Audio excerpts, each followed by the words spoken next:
feel haunted by our past I can't escape.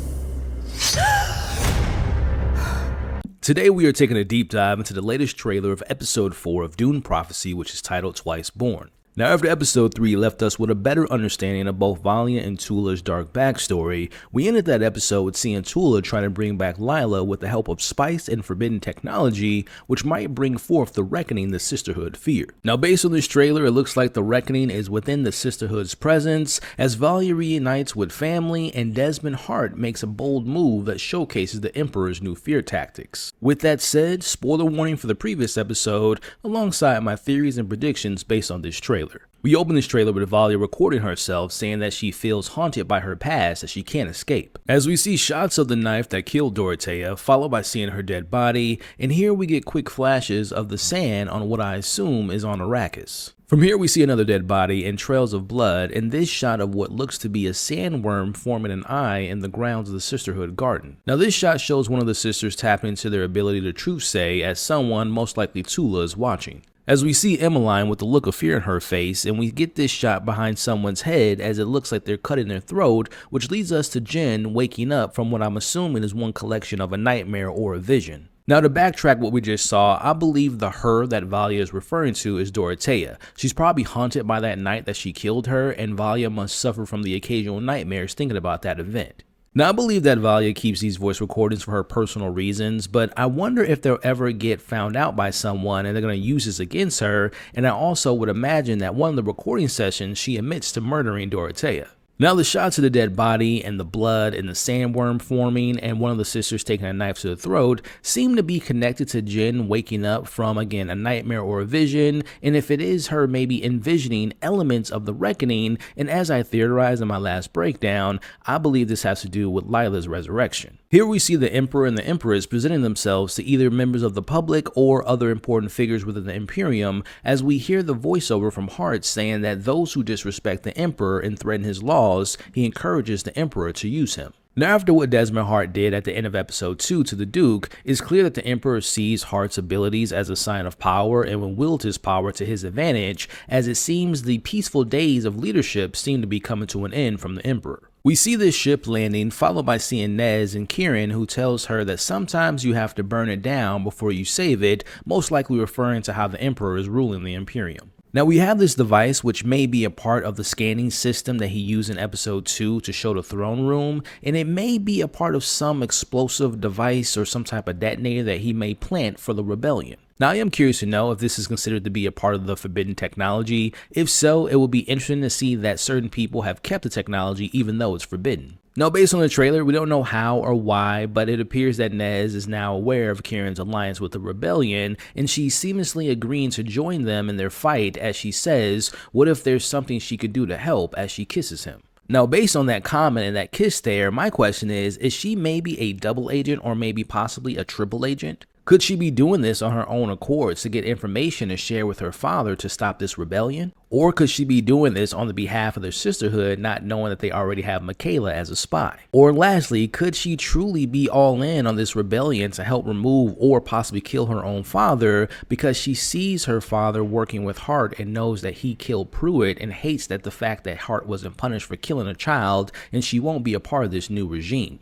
Now, the way this shot is framed as though Nez is now a part of the rebellion and she's working with them from the previous shot, it may be just seeing her getting their next steps of their plan in order. We have this shot of the Emperor getting fitted for possibly the meeting that we see at the start, as we have Valia saying that nobody is above the law, not even the Emperor, and that the future can redefine their name. Now, Valia is speaking to her nephew Harold Harkonnen, who, if you remember, she denied his request to have a truthsayer, but now it seems like she needs his help. Now, we've only gotten 2 appearances from Harold thus far, but based on this trailer, it seems that will change. It seems that she may be positioning him to become more politically involved and maybe even serving as his truthsayer, and this being the Harkonnens' first real steps in becoming the most powerful family in the galaxy from what we've seen in the films of Dune. Now here we see Tula and Sister Avela with the students in what I assume is like a lesson, as they're asking them to show them what they see as they all uncontrollably draw dark circles, and we see them finishing drawing with the blue glowing eyes that we saw throughout episode 1,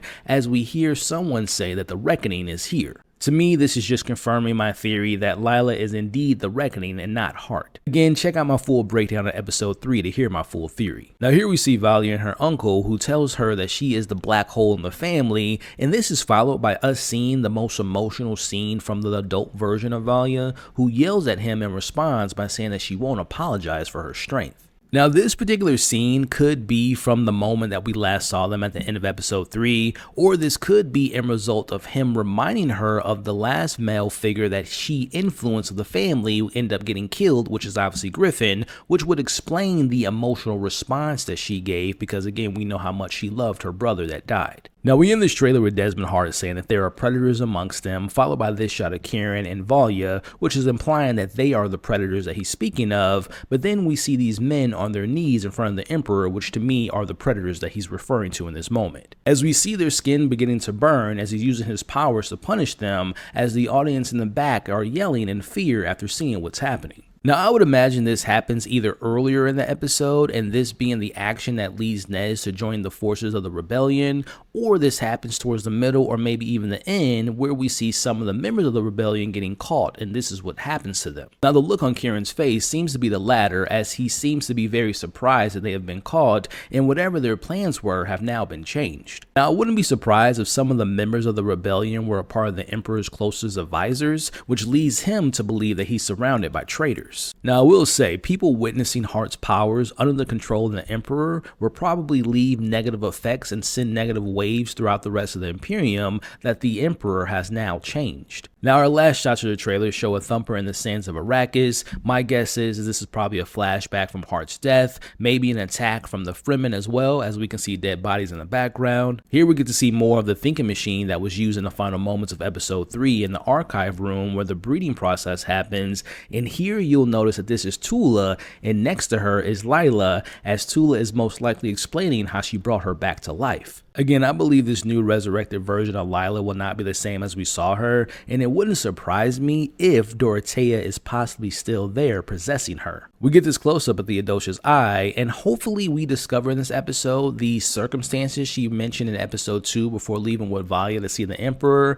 as I know some people were speculating that she may be pregnant. Again, we see Emmeline from the same shot from earlier in the trailer, but this time around we see she's screaming in shock or fear. Again, was that shot of someone cutting their own throat a vision, or was it in reality? Again, with Lila now being alive, will we end the episode with some of the sisters taking their own lives because Lila being the Reckoning, or she's under the control of Dorothea getting her revenge on the Harkonnens? Now, based on this trailer, I do believe that this will be the most brutal episode thus far, with Hart taking out those men who again are most likely members of the rebellion who have been caught conspiring against the Emperor. Now, whether those shots of the blood and the bodies at the doorsteps of the sisterhood are visions or nightmares or reality, those scenes were extremely dark. I have a feeling that we will see Valia get into her nephew's head and have the Harkonnens' name be taken more seriously in the grand scheme of the Imperium. And Lila being alive will definitely have ties to the title of this episode, and her being back will definitely have dire consequences. I cannot wait to see what this episode has in store for us come this Sunday on December 8th.